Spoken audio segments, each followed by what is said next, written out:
Hey man, thank you for watching my interview with Jordan Castille on stereotypes about same-sex attraction.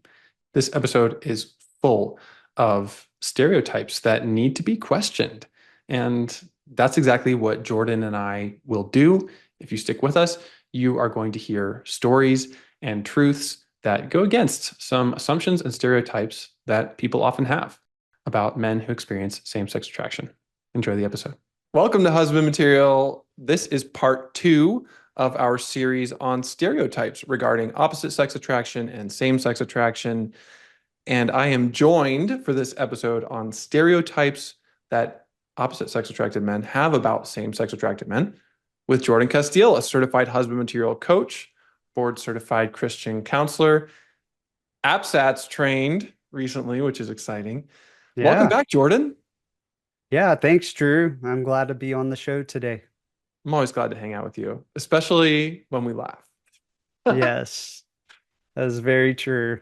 Jordan, I was very, very selective when thinking about who I want to talk about this issue of same-sex attraction and some of the stereotypes that are out there. Why are you a great person to talk about this? I would say with some of these stereotypes that we're going to cover, I've experienced them.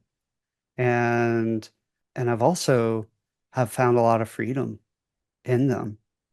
And just my recovery journey where it's like I felt insecurity, in these things. And now I feel wholeness and healing in my story. And yeah, I'm excited to speak to these things.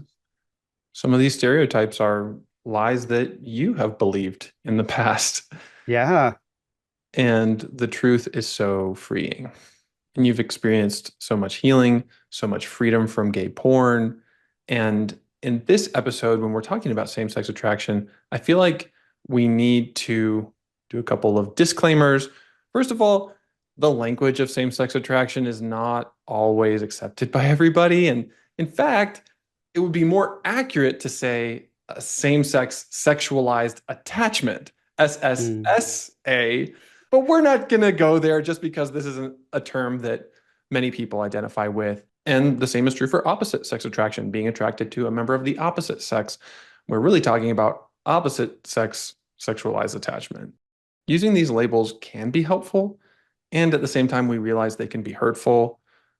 Calling somebody an SSA man might create division, feelings of otherness, oversimplification. No one really likes to be labeled that way. Yet using that label in this episode is just going to help us efficiently identify men with similar experiences and perspectives. So when we talk about SSA men and OSA men, we're not trying to say this is your identity. We're just using these labels as placeholders. This will help us communicate about it more easily. And stereotypes are stereotypes. Men who don't experience same sex attraction often believe these things, but not all do. So some men may believe none of these stereotypes or just a few, while others may believe all 10. But each of these stereotypes exists for a reason. Oftentimes they're based on very real personal experiences.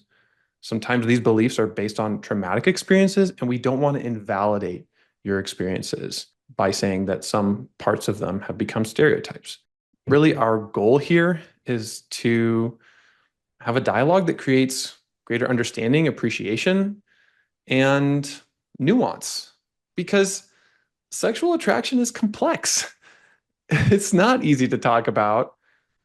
And by dispelling some of these stereotypes, I really feel like we can understand each other better. Jordan, what do you see as the purpose of this episode? Something that I really see with us having this discussion is to really help a man that experiences same-sex attraction to feel accepted and to feel like they belong. In my own story, one of the lies that I believed was I'm not one of the guys. Felt like an outsider. And when I think about these stereotypes and, I'm connecting with someone that experiences same-sex attraction and they're, being vulnerable and sharing about their struggle with connecting with men in a healthy way. I just think, man, I really want to help them to heal this part so that they can have a sense of belonging and, not let these stereotypes be a barrier, but uh, a way that could bring freedom. Yeah.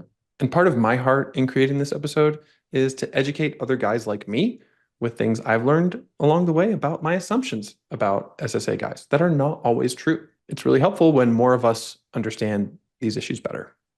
Okay, we've talked enough about what we're going to teach. Now let's get into it. Jordan, are you ready to go into the 10 stereotypes OSA guys believe about SSA guys? Yes, Let's do it. Stereotype number one is SSA guys are easy to identify.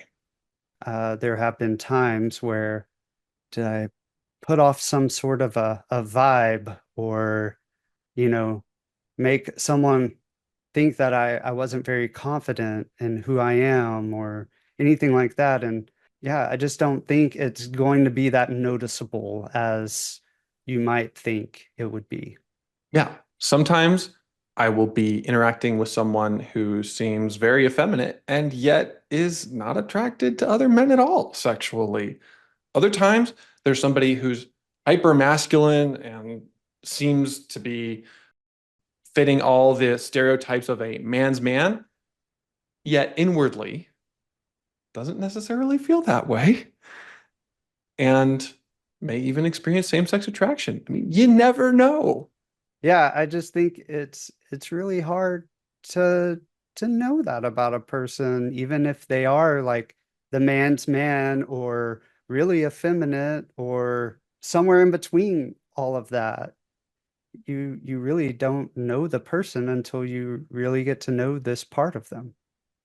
Yes, men who experience SSA have all kinds of different appearances, body types, personalities, styles of speaking. Husband material is an interesting place where we have quite a mix of SSA and OSA. And I've learned that unless somebody identifies themselves a certain way, just don't assume. Yes. I've had friends who experienced SSA their whole life, and I didn't know for years until they told me. And I've also had friends whom I thought, well, I wonder, I wonder if this guy experiences that. And then by all appearances, it seems like he doesn't. And that is totally valid too. Yeah, I mean, a lot of people that I've, met over the years and befriended, and even in my job at my church, they meet me, they don't really ever assume that I experience same-sex attraction. And it may be a while before I really share this part of my life with them, and they're a little shocked to find out. And I'm like, wow, well, I never thought of you that way. One of the primary criteria that people use to try to identify is perceived masculinity. So this goes to stereotype number two. SSA guys are more feminine and less masculine. Yeah, I can definitely speak to this a bit. So, in high school, I was a cheerleader. And in that, I really didn't want to be feminine in any way, but I was definitely afraid that people would see me that way. At the time, this was the late 90s that I was a cheerleader, and I was the only guy in my high school on the team.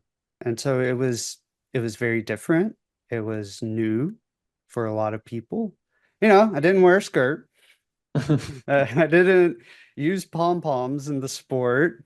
I really didn't see myself as feminine. Maybe people had perceived ideas about my sexual identity because of that, and I have shared in my story before about the bullying I received there. Right. So there's an And episode about same-sex attraction and bullying that you can listen to where Jordan tells that whole story. I definitely wanted to be more masculine and wanted to be accepted as a man in a female sport. At least I tried to carry myself in a way that really proved my masculinity. Some people might think, oh, he's a cheerleader, he must be gay, or he must be feminine.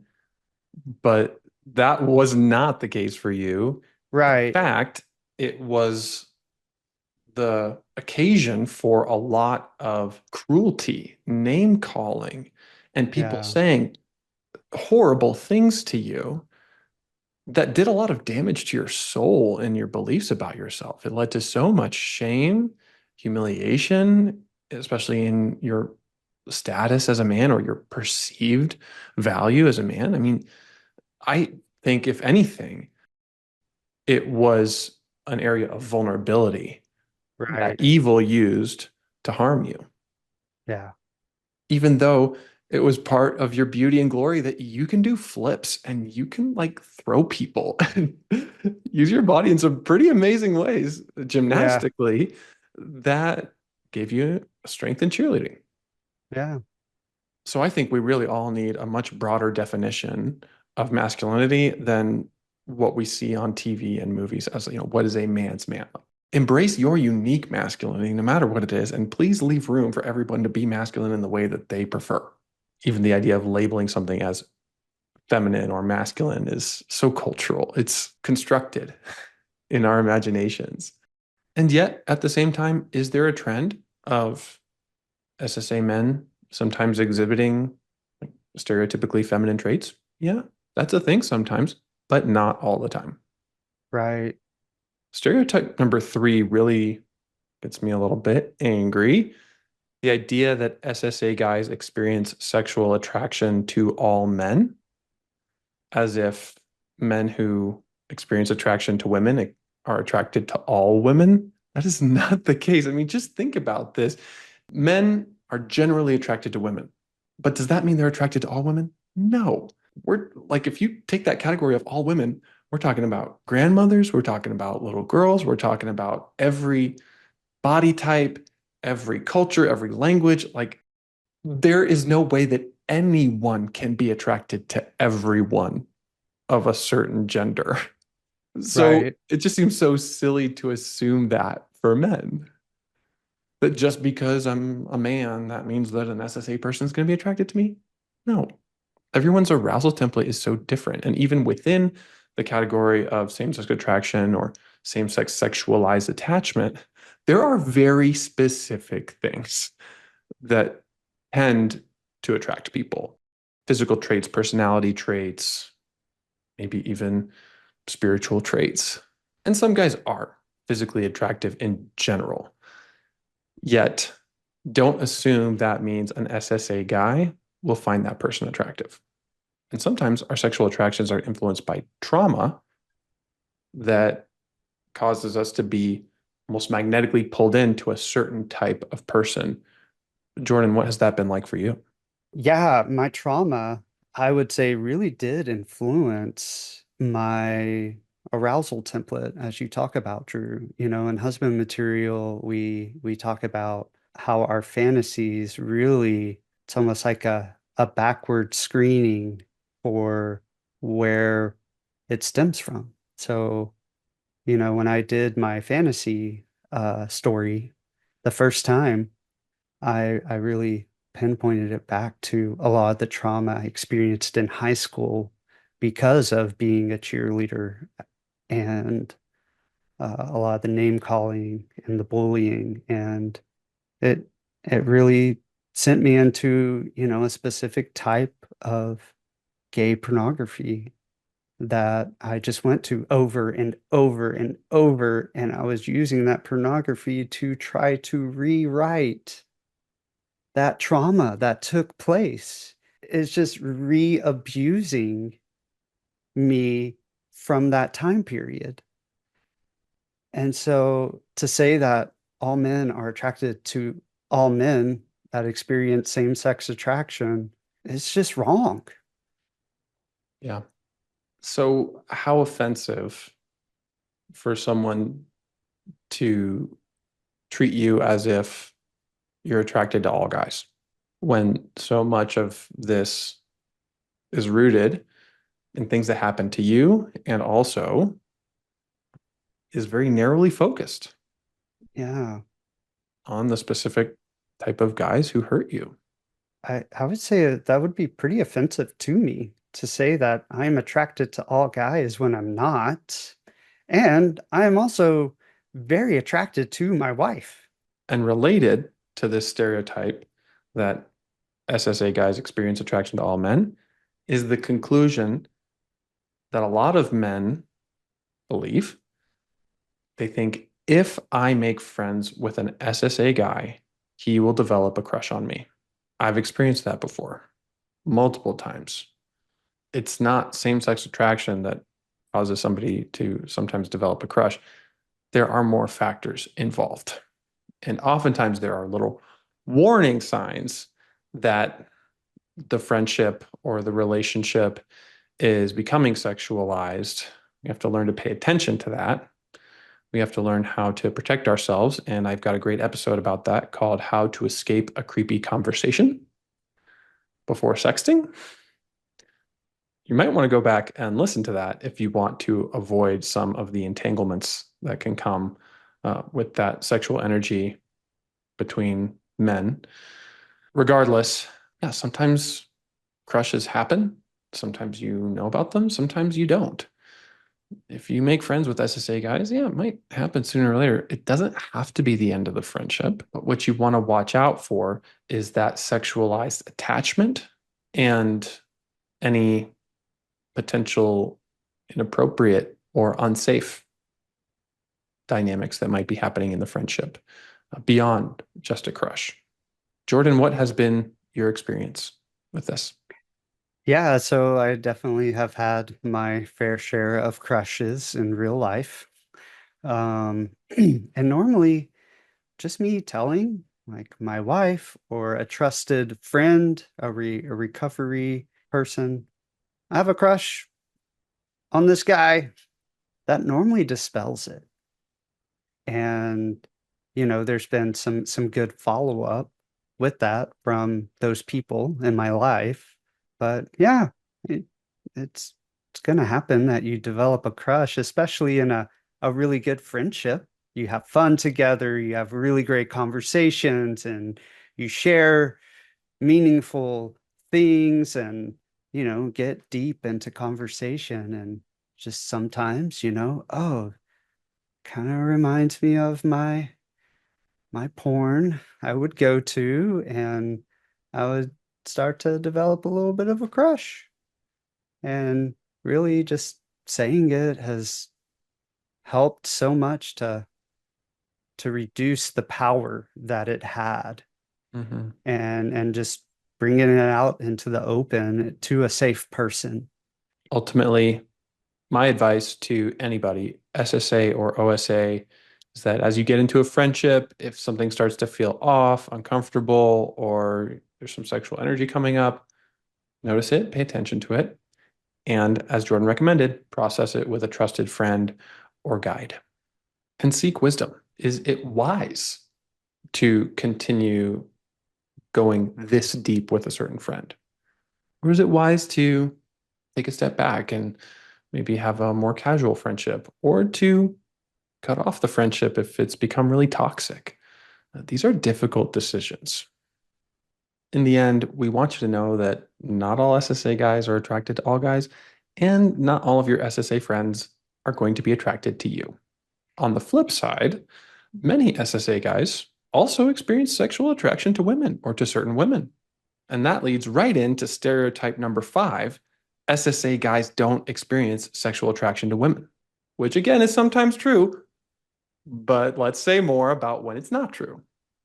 Yeah. So I really love this part because when I was in college in the first 3 years, I was really, really addicted to pornography. And because I was looking at gay pornography, it was like my attraction to the opposite sex just went down big time. And my attraction to the same sex just escalated.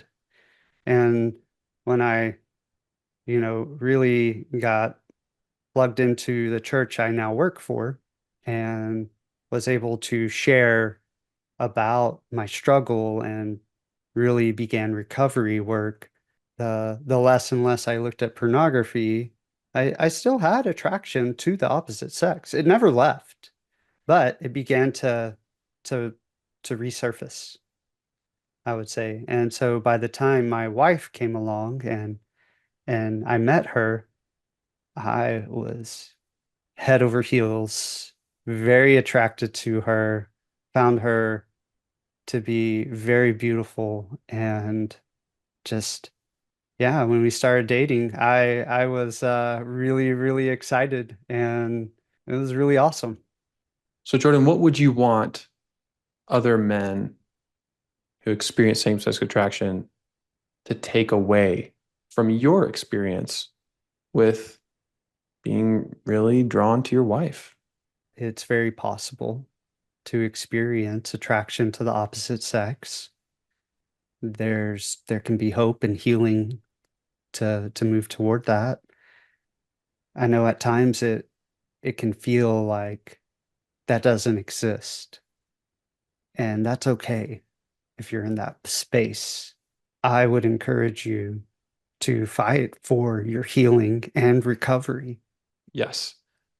And while you're doing that, probably the worst, most violent thing you can do to yourself is try to force some kind of change in your sexuality. That just leads to even more compulsive behavior. And it Hmm. just intensifies the sexual thoughts and feelings that you have. If you try to get rid of them, they will resurge even more. So at Husband Material, we believe it's unethical and unhelpful to try to destroy certain attractions or create new ones. But oftentimes, as a byproduct of your healing process, things happen where maybe you become less averse to the opposite sex. And maybe you become less drawn in to the same sex in your fantasies. That can happen. It doesn't always happen. But Jordan is living proof that this stereotype is not always true. And a lot of guys experience attraction to just one woman, which is actually like not really a bad thing, you know? Right. If we hold to a traditional Christian sexual ethic and view of marriage as between one man and one woman, being attracted to a wide variety of women can actually be very inconvenient. So, being attracted to women is not the goal. And all it takes to have a great, healthy dating or marriage relationship is to be attracted to one woman. Let me tell you a little story about one of my friends who experienced exclusive same-sex attraction for his whole life until he met a young woman who he started to enjoy as a friend and then maybe kind of sort of had feelings. They talked about his experiences before they decided to get engaged.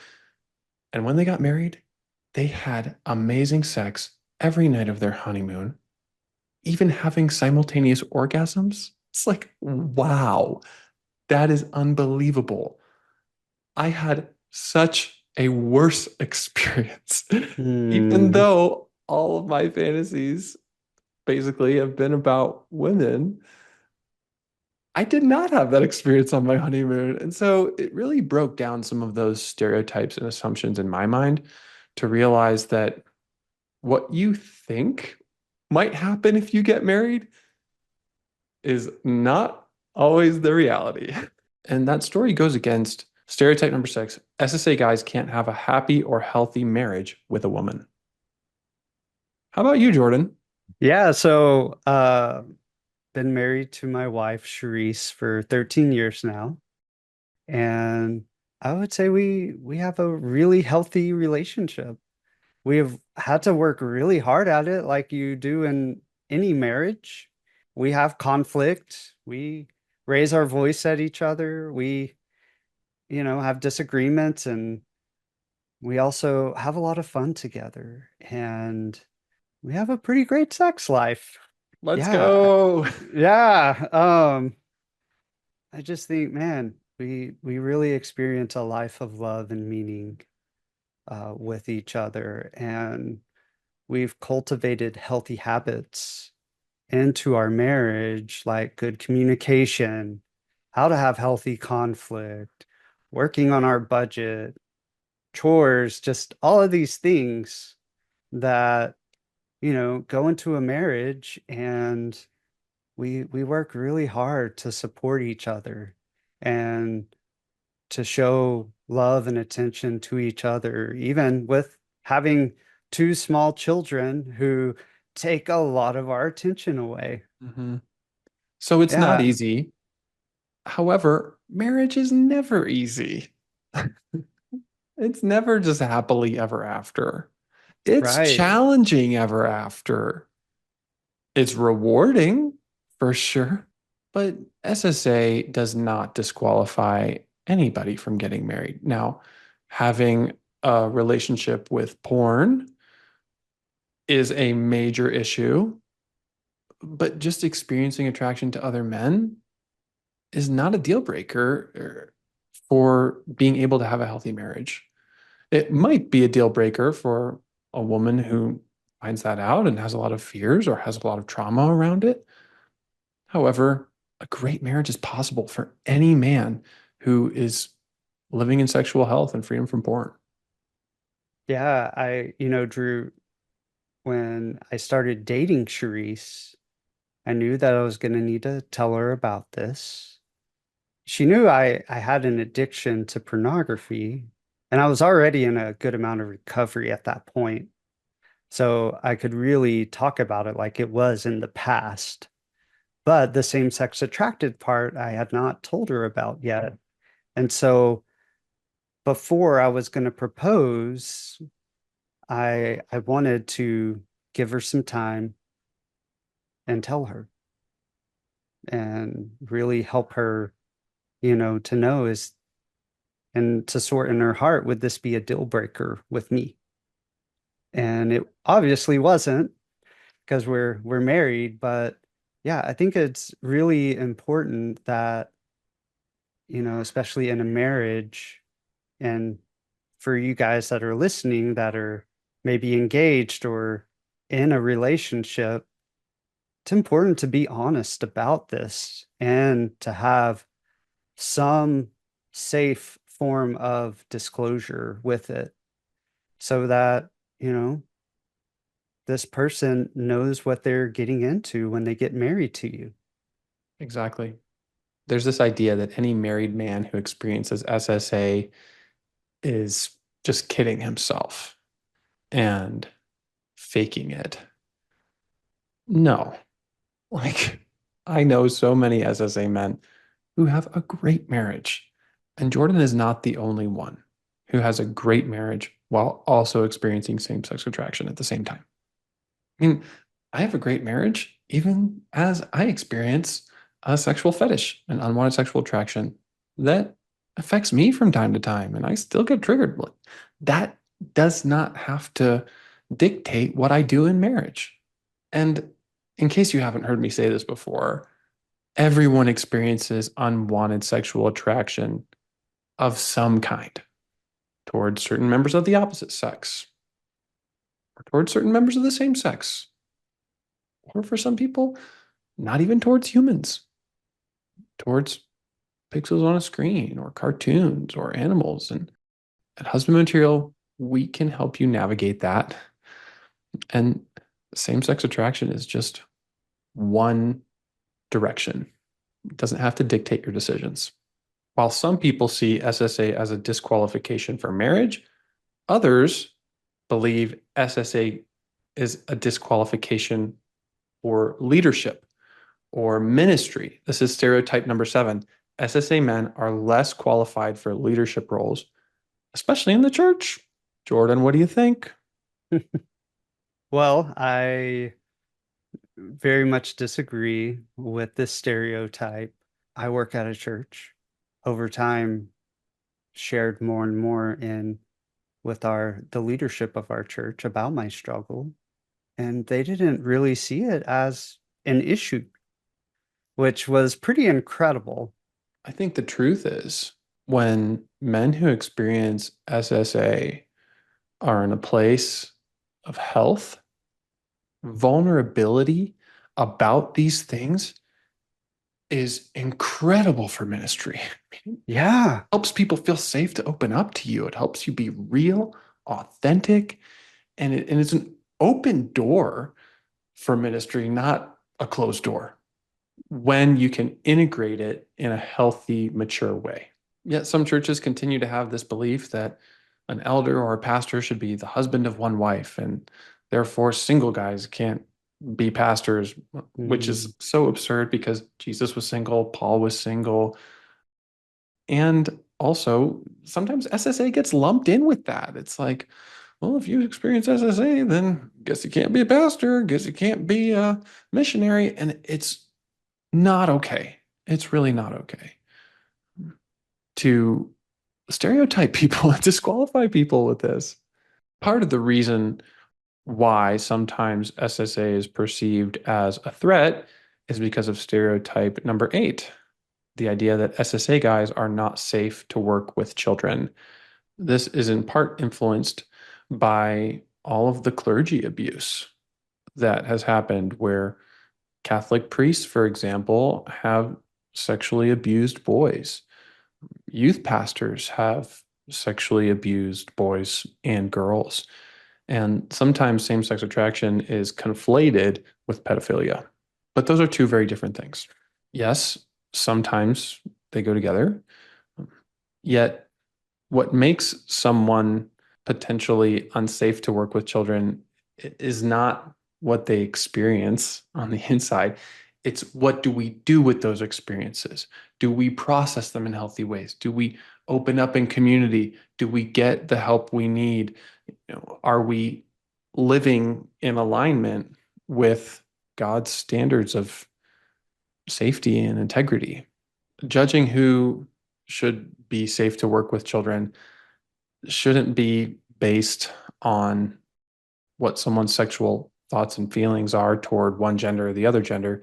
It should be based on aspects of integrity and being committed to safety policies and strong track record. I mean, a lot of guys don't feel safe to open up in their church context about SSA because of the questions of whether or not they'll be seen differently or seen as qualified for leadership or safe to work with kids.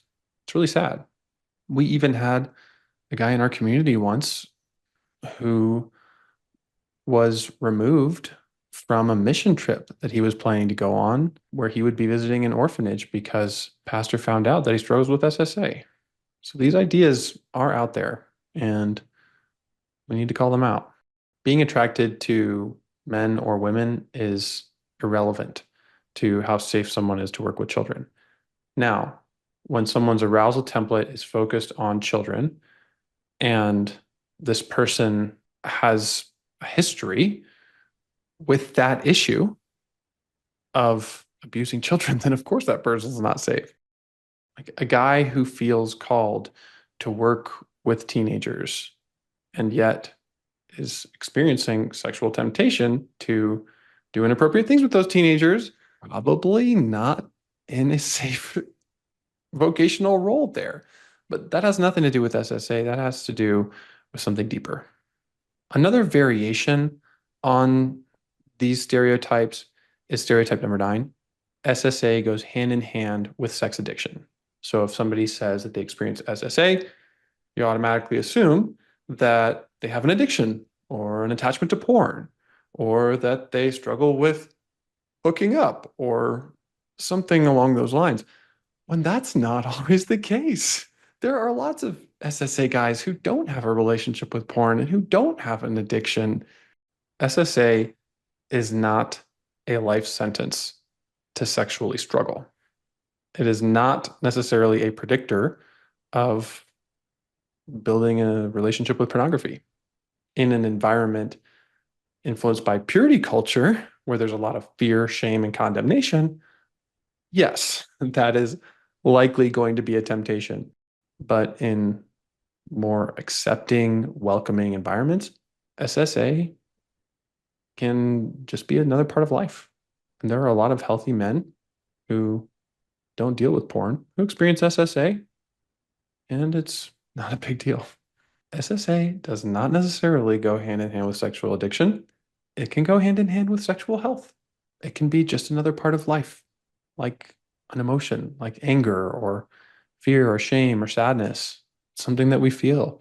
You think about same-sex attraction, I would say that all men have it to a degree. You desire friendship, you desire to get to know a guy and have fun with them and know them and be in friendship, fellowship. I would say there are guys that they live in that. They know, yeah, I experience arousal toward the same sex. It got sexualized somewhere along the way, but really at the heart is a, a desire for connection in a healthy and good way. And it doesn't have to go into sex addiction. Correct. Men who experience opposite sex attraction erotically might experience a deep longing and hunger for emotional connection with other guys. And we've talked about that a little bit in the stereotypes episode just before this one about opposite sex attraction stereotypes. All men are attracted to other men emotionally, relationally, because we're built that way. We're built for brotherhood, we're built for friendship. I really like the way you said it. In the instances where I have experienced same-sex attraction and the thought of like, oh, that guy is really good looking, or what would it be like to kiss that guy? It comes and then it passes, and it's like, yeah, that was there. It doesn't become addictive. I don't just keep thinking about it and thinking about it and dwelling on it and eventually getting into a place where I'm keeping secrets and seeking out these behaviors privately. It's just something that my brain and body felt, just like any other emotion. And for some guys, it's more exclusive, it's more persistent, it's more all consuming. So, this is where we have to talk about the difference between same sex attraction and same sex sexualized attachment. Be more precise with our language. But yeah, I feel like the assumption is that if somebody's opening up about SSA, that they're opening up about an area of unhealth, or they're opening up about some kind of problem that they have. Well, not necessarily. The last stereotype I want to bring up is something I used to believe that I no longer believe. The idea that SSA guys are miserable, clingy, and weak. And this was based on some real experiences that I had. The truth is, those were a few individuals, and they do not represent everyone. And in fact, those experiences don't even necessarily represent those individuals. Maybe they were feeling miserable, clingy, and weak when we had our friendship, but I hope they're doing really well now. During some of my first encounters with guys in college, when they would open up to me about same-sex attraction, I had this prejudiced, stereotyped view of them. I didn't think that I was better than them, but I thought that I was better off than them. I think a lot of OSA guys and SSA guys believe this lie that opposite sex attraction means you're better off. You've got it better in life.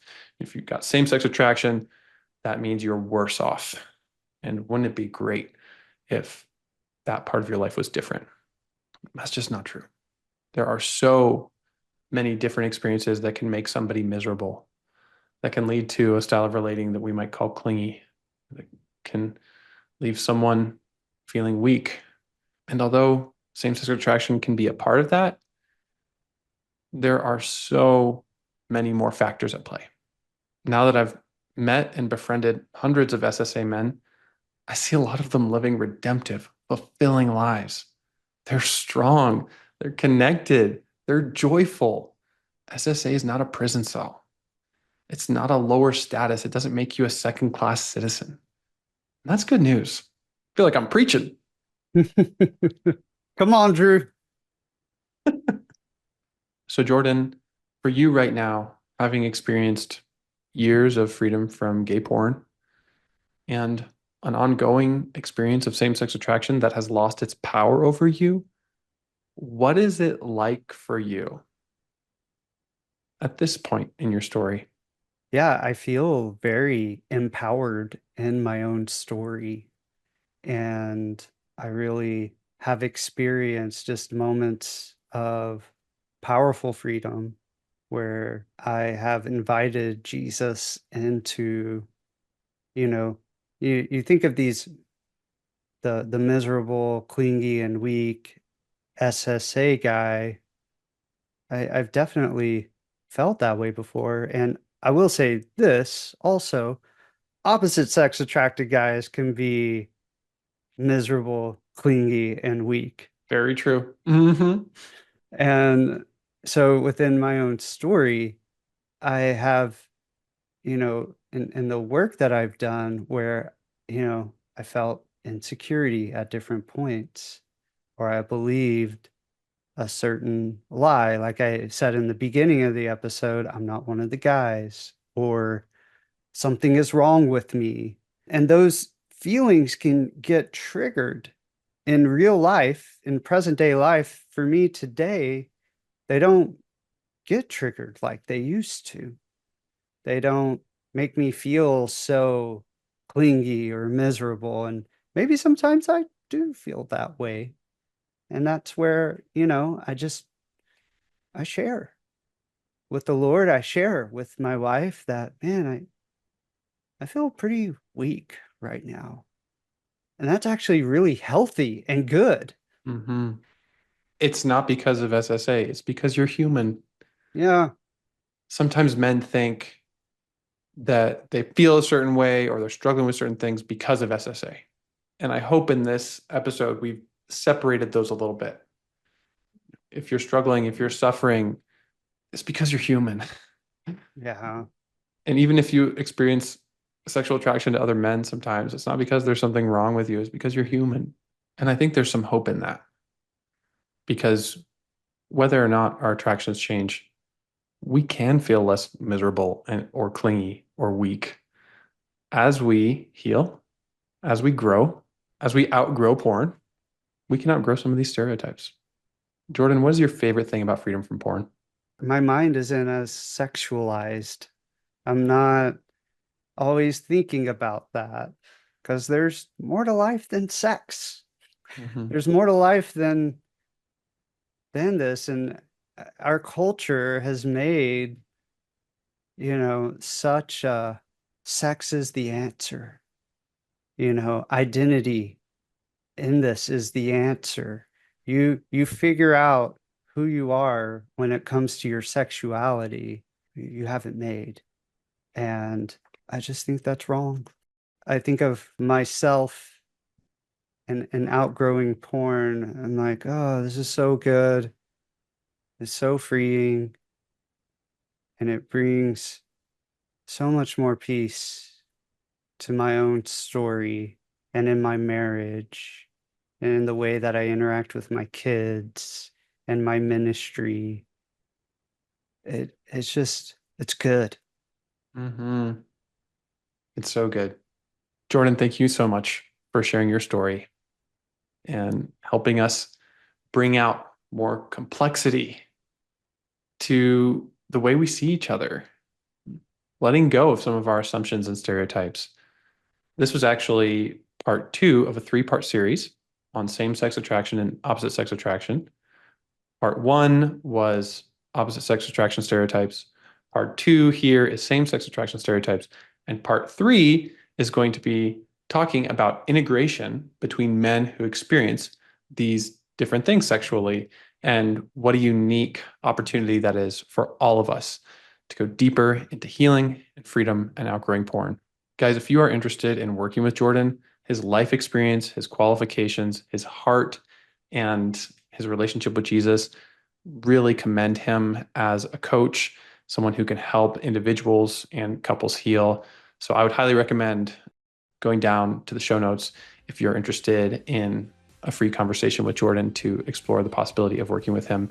He also leads husband material online small groups as well. So come back next week for part 3 of this conversation.